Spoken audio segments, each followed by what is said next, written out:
คือมีความคิดเนาะพี่น้องเนาะคือมีความคิดความอย่างเด้โทรศัพท์ก็บ่เล่นนั่งแกะไม่ไหม้อยู่จังพี่น้องเอ้ยโอ้หาซื้อเสื้อผ้า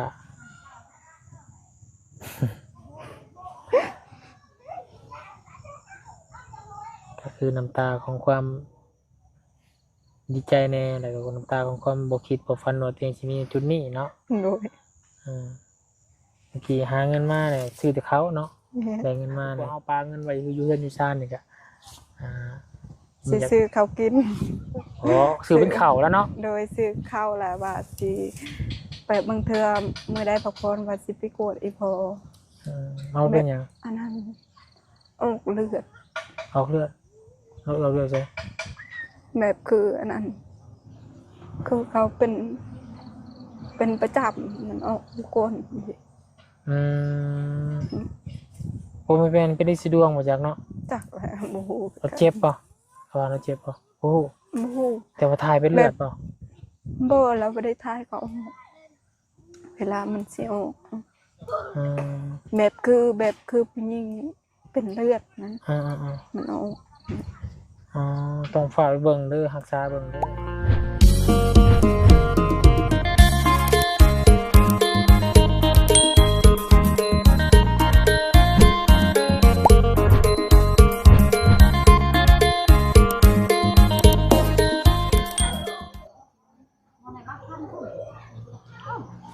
เอา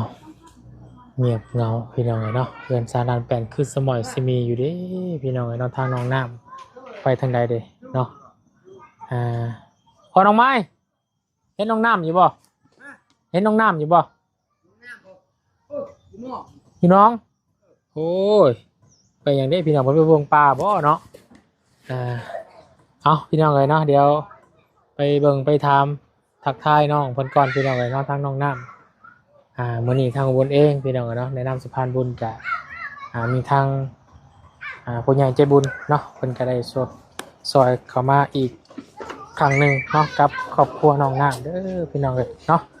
ไปหาเบิ่งเพิ่นก่อนเพิ่นเฮ็ดหยังอยู่เด้เนาะอีกทางน้องท่าน้องไม้เพิ่นแบบแบ่งภาระหน้าที่กันพี่น้องเลยเนาะผู้ทั้งแม่ก็แป้งสากอยู่สวัสดีเด้อผู้ทั้งพ่อกำลังแป้งรถเนาะผู้ทั้งลูกกำลังล้างรถผู้ทั้งแม่ตู้กำลังฮดพักโอ้แบ่งกันผู้ละคนเนาะสบายดีพอน้องไม้น้องท้ายพี่น้องเลยโธ่แบ่งกันผู้ละหน้าที่เนาะไม่ใช่เจ้านี่มาแต่ปลูกมัน ปลูกมันปลูกกันเนาะท้อนเรียบร้อยเนาะโดยได้ร้ายบ่ปีนี้บ่กับปีนี้ก็ได้11 ล้านโอ้ค่ารถทั้งค่ารับจ้างเข้าเนี่ยจ้างเข้าคนทางค่าแห้งเข้ากับรายแห้งอยู่กับมื้อปีนี้ได้บ่ได้เห็นจักเทื่อเลยเนาะเบาบุญแม่นบ่ค่อยได้เข้ามาปานใดพี่น้องเอ้ยเนาะพี่แต่ไปทางอื่นกับอยู่บ้านแน่เป็นชวนหลายเนาะอยู่ทางขอบทางครัวก่อนพี่น้องเอ้ยเดี๋ยวไปหาเบิ่งน้องน้ำก็ได้เด้อสบายดีสบายโดยพี่น้องเอ้ยเนาะทางครอบครัวน้องมาน้องชายกำลังสิตำข้าวเนาะโอ้แป้งโคกแป้งสากอยู่พี่น้องเอ้ยโอ้สังเกตเห็นน้องน้ำบนพี่น้องเอ้ยโอ้เป็นนางเสานางมองซะอยู่คนเดียวเนาะนางคิดนางโศกนางเศร้าอยู่เรื่องยังดีพี่น้องเลยเดี๋ยวเขาไปหาทางน้องคนกันพี่น้องเลยเนาะโอ้ใจพี่น้องมาเฝ้าป่าบ่หรือว่าอะไรอย่างเนาะแต่ว่าสังเกตน้องเพิ่นนี่คือมีความคิดเนาะพี่น้องเนาะคือมีความคิดความอย่างเด้โทรศัพท์ก็บ่เล่นนั่งแกะไม่ไหม้อยู่จังพี่น้องเลยโอ้ห้องน้ำสบายดีโอ้ยังนั่งอยู่นี่นะเอาเบิ่งดอกบัวโอ้ยกำลังหาเบาแย้มเพิ่นมาเอาดอกบัวให้บ่ถ้าแย้มยังบ่มาโอ้เห็นเขาลง TikTok มันมีอันนั้นดิโดยขึ้นมาได้ 2 มื้อนี้แล้ว โดย ขึ้นมาเมื่อวานนี่น้องเอ้ย สบายดีอยู่บ่ สบายดีอยู่แต่ก็บ่ค่อยสบาย อ๋อ ใจบันไดพี่น้องเอ้ยเนาะ โดย ก็ทางด้านครอบครัววุ้นเองนี่แหละเนาะทางพ่อแขกเนาะพ่อเฒ่าน้องฮู้ข่าวอยู่บ่ เห็นอยู่ในโทรศัพท์ อืม แสดงความเสียใจนำเด้อ เนาะขอบใจหลายบ่เป็นหยังเนาะก็มีแต่ช่วงนี้ก็ขึ้นๆลงๆแน่เนาะไปสิโพนขึ้นไปขึ้นมาก็บ่โดนก็ต้องลงพี่น้องเอ้ยเนาะก็เป็นกำลังใจทางด้านครอบครัวผู้ที่ทางพ่อของเมียเนาะ เพิ่นก็ได้เสียชีวิตลงไปเพียงในวัยอายุ32 ปีเนาะ โดย อาจจะอายุน้อยกว่าพ่อน้องน้ำอีกบ่จังเนาะ แม่นประมาณนั้น พ่อน้องน้ำนี่สิ ประมาณได้50ประมาณนั้นเนาะ มัน50กว่าๆไปแล้วเนาะ แม่ เพิ่นรุ่นเดียวกันว่าจังเป็นจังได๋เห็นปลาอยู่บ่ จนเกลือก็เห็นอยู่ อ๋อ บ่ได้เกลือมัน แต่ว่านี่มีแนวเกลืออยู่บ่ ก็ย่างอยู่ในเดียว อยู่เฮือนตอนนี้เอามาเกลือได้บ่คือ เขา ว่า เขาล็อกเขาอันนั้นห้องแล้วล็อกห้องเลย อ๋ออยู่ที่ห้องเนาะ โดย มันยังกันบุบๆน้ำปลาบ่เป็ดน่ะบ่ จักแล้วบางเทื่อป้าเลย อ๋อเพราะว่าป้าเป็นนี่ส่งสิใหญ่อยู่เนาะน้องเป็นนี่ป้าเป็นเนาะ บ่บุญมานำไผกับไผม านำเบาเล่าว อ๋อ พอดีเบาจันกับลงเพื่อนน้องเจียง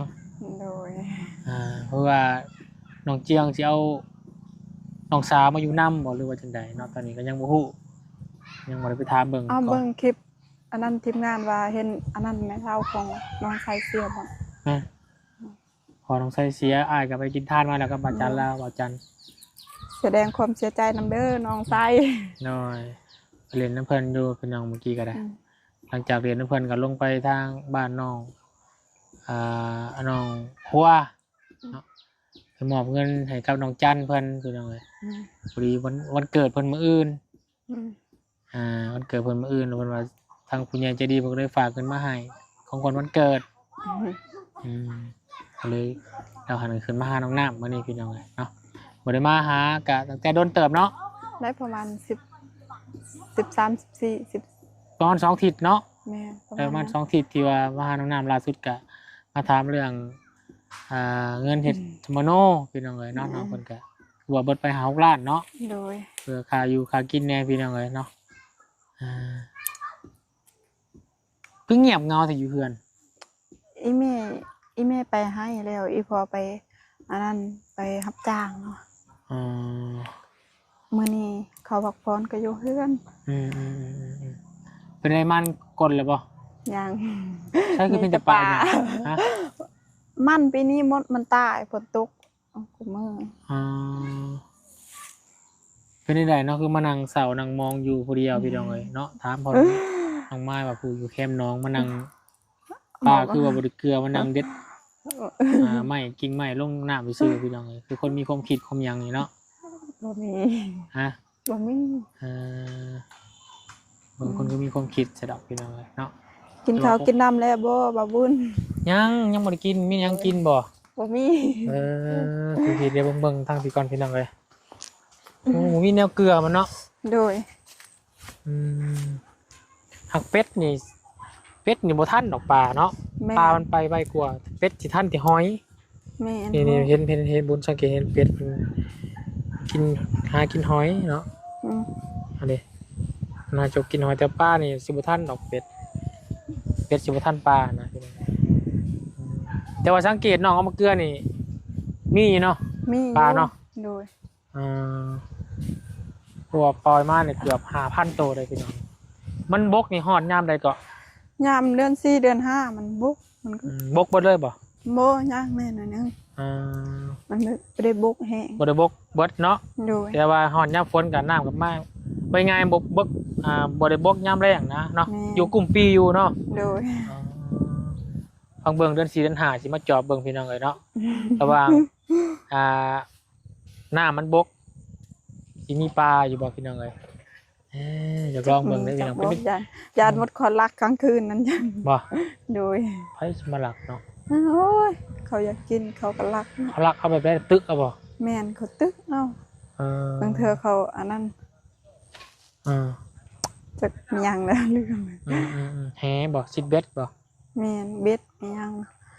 เฮาก็นอนเฮือนก็บ่เห็นกลางคืนเด้เขาหากินเรากิน ทำจริงใจถูกต้องนี่เฮือนน้องน้ำไม่อยู่ที่นะ แม่น เราว่าไปได้เนาะมันไก่น้องอยู่เดียวเนาะ โดย อันนี้เฮือนอยู่เนาะเพราะว่าดินอยู่เฮือนน้องน้ำแต่มันงามเลยเนาะ แม่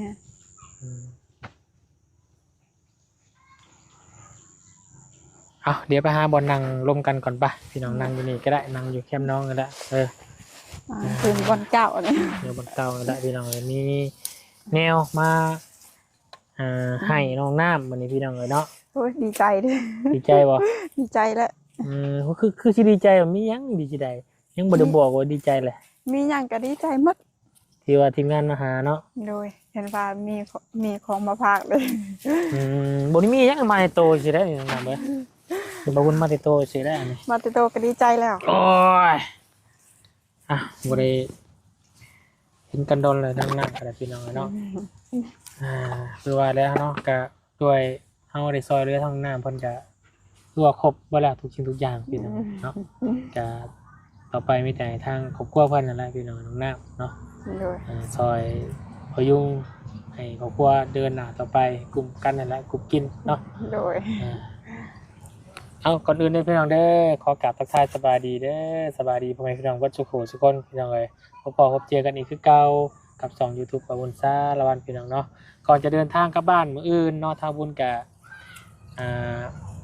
มาหาน้องน้ำพอดีมีทางแม่มุ้ยเนาะเพิ่นอยู่ทางต่างประเทศเนาะพี่น้องเลยเนาะแม่มุ้ยเพิ่นส่งเงินมาเนาะสดซอยทางน้องน้ำเรื่องเฮ็ดใบสมโนพี่น้องเลยเนาะก็ถือว่าได้เฮ็ดไปเรียบร้อยแล้วรอบก่อนแม่เพิ่นฝากเงินมาเท่าไหร่ก็ 3 ล้าน 3 ล้านเนาะ โดย แต่ว่าน้องน้ำเพิ่นก็ได้เฮ็ดสมโนออกมาได้สำเร็จแต่ก็มีการใช้จ่ายเพิ่มเนาะก็คือ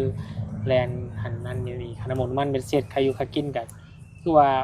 6 ล้านเนาะ แม่ เปิดไปเนาะ แม่อันนั้นค่าเสียได้ค่ากินมีแต่ถือเข้าอยู่เฮือน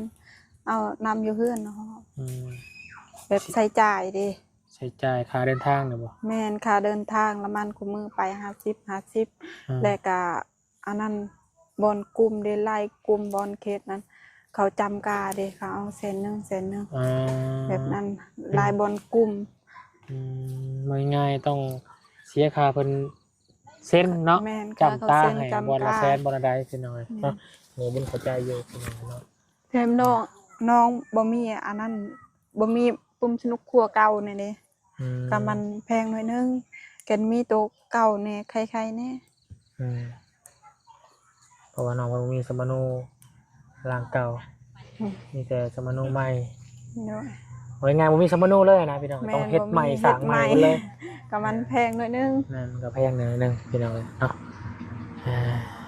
ข้างนอกก็อยู่ดีไม่แห้งเนาะ โดย ดี แต่ ไม่ อยู่ แห้ง ดีไม่ พี่น้อง แห้งอยู่ มันนั่งเศร้าแบบนี้อกหักไปจักนี่พี่น้องเนาะ บ่ เห็นแต่คนอกหักได้นั่งเศร้า บ่ แบบนี้ ได้อกหัก หรือว่ามีแนวคิดอะไรยังบ่หรือว่าเลือกคิดเรื่องด้านครอบครัวบ่หรือว่าจังได๋ บ่ บ่ได้คิดหยังเนาะ โดย นี่แหละพี่น้องแต่ว่าบ่รู้สึกบ่เชื่อดอกเนาะน้องเพิ่นต้องมีความคิดเนาะถ้าว่าบ่มีความคิดนี่ผมมานั่งผู้เดียวอยู่นี่พี่น้องเนาะ บ่ เออ เห็นดอกบัวงามดี เอาส้มดอกบัว โดย ไปหาคนมาดึงดอกบัวให้บ่ บ่มีดอก หาแยมเด้อยังหาบ่ได้บ่แยมเลย ยังบ่ได้ ยังบ่ทันเกิดไอ้แยม โอ้ยเนาะยามใดเด้พี่น้องจะเป็นเฒ่าข้างโคกจักไง เท้ากระยาบบ่มีคนมักกับเท้าไป มาแล้วก็สู้ๆไปแล้วน้องน้ำเนาะ โดย มีกับบ่มีก็ขอให้ถ้ามีก็ขอให้เลือกคนที่เขามักเฮา แม่ เนาะ อย่าไปเลือกคนที่เฮามักเขา แม่ ถ้าเป็นไปได้แล้วอันนี้คือเขามักเฮานี่อยากบ่อยากเขาต้องดูแลเฮาอยู่แล้วเพราะว่าเขามักเฮาเด้ แม่ ถ้าว่าเฮาตัดสินใจไปเอาคนที่เฮาบ่มักเขากับอยู่ไปกับบ่ได้มีเขาก็บ่ได้เฮ็ดเพื่อเฮาหลายเพราะบ่ได้นะเพราะว่าเขาบ่ฮักเฮาหั้นนะ แม่ นี่คือความหมายคืออยากแนะนำน้องน้ำน้องแต่ว่าก็ขึ้นอยู่กับสายแน่นหรือว่าโชคชะตาเนาะหรือว่าคู่ครองพี่น้องเนาะที่ วาสนาของน้องนาเพิ่นสิอยู่ตกอยู่ไสอยู่สหรัฐอเมริกาบ่ โอ้วาสนาบ่เทิงดอกอยู่เพิ่น หรือว่าสิอยู่เวียงจันทน์บ่สวรรค์ มี เข แต่ ต อยู่ บ่ แถวเมืองสิปูนนี่แหละมันบ่อยู่ไกลดอก คือในนี่ อืม ถ้าเพิ่นสิมาแจ้งแหน่ เนาะ มีทางอ้ายใหญ่ใจดีเพิ่นอยู่ทางฝั่งไทยเนาะหรือว่าพร้อมกับครอบครัวเพิ่นว่าอยากจะมาเยี่ยม โดย น้องน้ำน้องแช่แล้วก็น้องยังอีกพี่น้องอีกน้องอันลาเคสอยู่เพิ่นสิมาเยี่ยมมายามมันนะเนาะ โดย เพิ่นนัดมาบุญวันที่3เพิ่นก็สิมาพร้อมครอบครัวเพิ่นนั่นแหละเนาะแต่วันโทรหาบุญเป็น FC ผู้ชายเนาะ โดย เพิ่นว่าสิมาพร้อมครอบครัวเพิ่นบอกเลยว่าจังได๋บุญสิไปหาเพิ่นอยู่มุก โดย วันที่3วันที่2ก็แหละไปกลางเที่ยววันที่3เดินขึ้นมาสิโปนพาอ้ายเพิ่นมาแจกเครื่องแจกของแล้วก็เยี่ยมยามเพิ่นมีปลาแดกว่าซั่นเนาะ วันนี้ปลาแดกยังแหละผลมีของฝากของตอนหลายอยู่ โดย เพราะว่าน้องน้ำนี่เป็นคนที่เพิ่นเป็นคนที่เฮ็ดให้น้ำตาอ้ายเพิ่นไหล โดย เนาะบ่ฮู้ว่าเฮ็ดให้น้ำตาอ้ายแล้วไหลย้อนน่ะนะเนาะ โดย บ่แม่นว่าอะไรเรื่องปลา ป้าใหญ่เลยบ่ ใหญ่ได้พี่น้อง อืม โอ้มีอยู่ปลาใหญ่ใช่มันบุ้ยน้องน้ำแล่นน่ะปลา โดย คืออ้ายเป็นว่าน้องน้ำนี่เฮ็ดให้น้ำตาอ้ายเป็นไหลโมยนว่าไหลเรื่องลงหักน้องน้ำด้วยจังได้พี่น้องเห็นอกหักบ่แม่นก็คือขึ้นอีกแหละ ขึ้นเลยบ่ ใหญ่นี่ได้พี่น้องเลยบุ้ยเนาะ สิใหญ่แล้ว โอ้ถ้ามีอาหารเนาะ แม่นกะคักอยู่เบิ่งเนาะ ครับคิวพี่น้องเลยพอรอบน้องคนมานั่งเบิ่งชุ่มนี้เนาะไห้ย้อนน้องน้ำเป็นคนเป็นใจตนสงสารในตอนที่ว่าน้องสมัยเคินเซ่เนาะ โดย เคินเซ่นี่คือในตอนนั้นขออนุญาตถามน้องน้ำเนี่ยพี่น้องเนาะคิดตอนนั้นเนี่ยอยากคิดแบบว่าอยากซอยพ่อแม่เพิ่นแบบสามารถอยากซอยแบบนั้นได้เนี่ยอยากให้เฮือนเหมือนเป็นง่างๆคือจะปัจจุบันตะกี้นะคิดแบบนั้น บ่คิดบ่พันเลยว่าสิมีเด้ บ่คิดเลยเนาะ โดย คิดตอนนั้นว่าจักเสียจังได๋แล้วจะเฮือนตัวเองจังซี่ แม่น ครอบครัวตัวเองจังสิมีได้เนาะ โดย แบบว่าคิดแบบนั้นแค่นมีรถเก่าว่าสิไปตัดไม้แล้วเฮ็ดก็ตูบเอาบ่ได้คิดบ่ได้ฟันเลยว่าสิมีแบบนี้ ก็คือว่าก็เป็นบุญของน้องอะไรเนาะ แม่น ได้มาเป็นชุมื้อนี้เป็นน้องน้ำเพิ่นงามพี่น้องแต่ก่อนเป็นน้องน้ำเพิ่นเซอ่า เห็นสมอ้ายบ่ได้ไปถ่ายแล้วก็บ่มีว่า ก็ดีใจนะมาแล้ว แม่น เนาะ เห็นผู้ใหญ่บ่ได้ซอยอ่ะ ก็ถือว่าหลายคร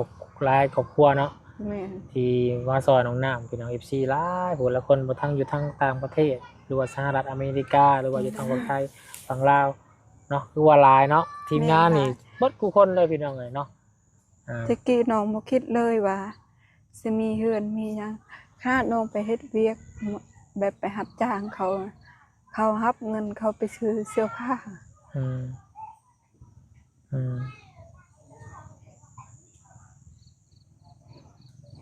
ซื้อเสื้อผ้า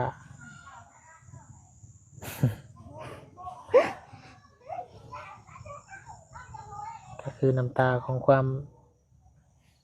ดีใจแน่แล้วก็น้ำตาของความบ่คิดบ่ฝันว่าตัวเองสิมีจุดนี้เนาะ โดย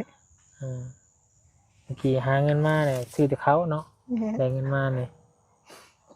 รับเงินเวลาน้องรับเงินมันหมูไปซื้อเสื้อผ้ากันจากไรก็กัน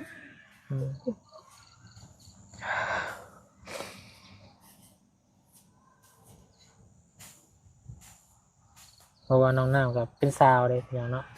กำลังอยากเห็นโมแต่งงามเป็นโมบ้านนี่ก็จะแต่งโมแล้วกี่เนาะ โดย ครับ น้องบ่คิดบ่พันเลยว่าสิมี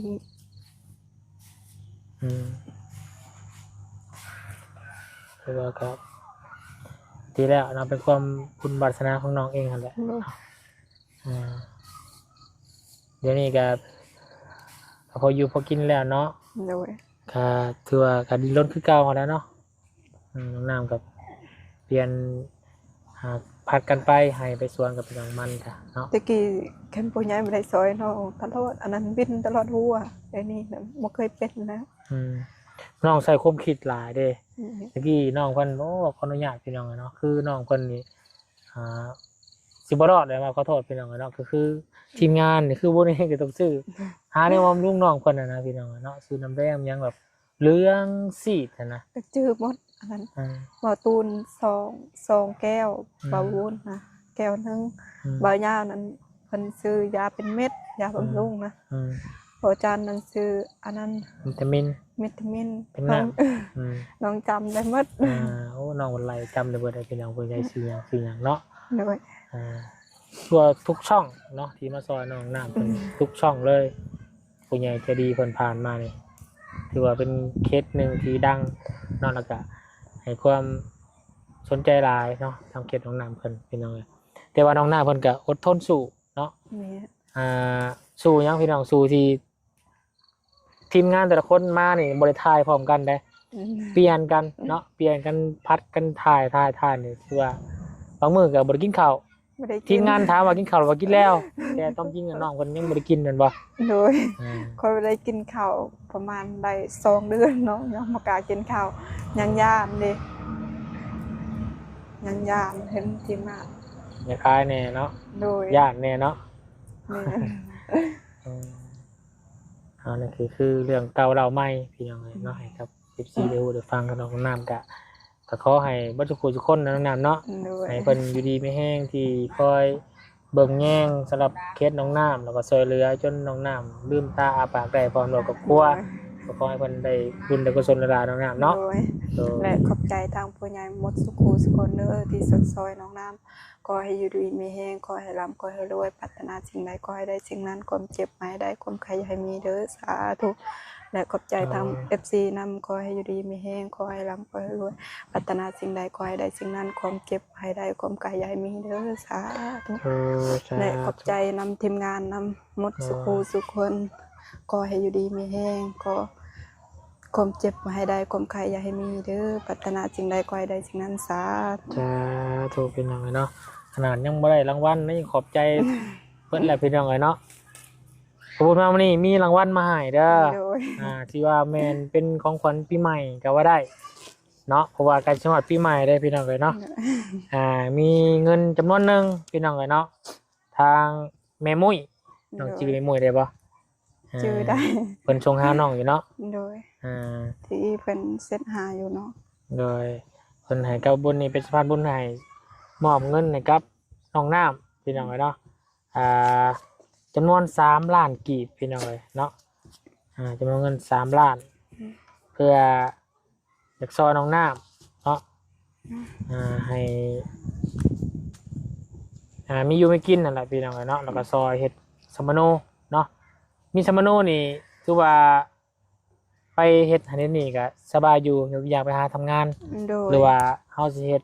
ไปใส่ก็สบายเนาะ แม่นก็คือว่าบ่มีสมโนอยู่ประเทศลาวน่ะก็สำคนเถื่อนได้ แม่น คนต่างดาวคนเถื่อน อยู่ใส่ก็คือกันกันบ่มีนะ ก็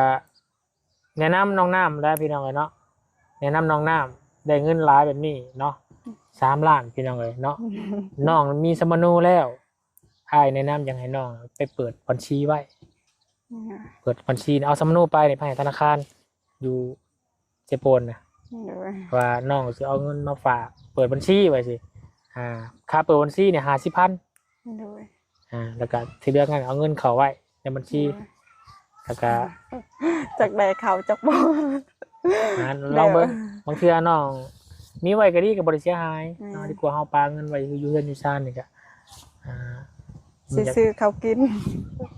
ซื้อเป็นข้าวแล้วเนาะ โดยซื้อข้าวแหละว่าสิไปบางเทื่อมื้อใดพักผ่อนว่าสิไปกวดอีพอ เอาเป็นหยัง อันนั้นออกเลือด เอาเลือดเอาเลือดใช่ แบบคืออันนั้นคือเขาเป็นประจำมันออกทุกคน ผมไม่เป็นได้สิดวงมาจากเนาะ จักแหละโอ้โห เราเจ็บป่ะเราเจ็บป่ะโอ้ โอ้โห แต่ว่าทายเป็นเลือดป่ะ บ่แล้วบ่ได้ทายเขาเวลามันสิออก อืม แบบคือผู้หญิงเป็นเลือดนั้น มันเอา อ๋อต้องฝากไปเบิ่งเด้อรักษาเบิ่งเด้อเนาะ เนี่ย โอ้ย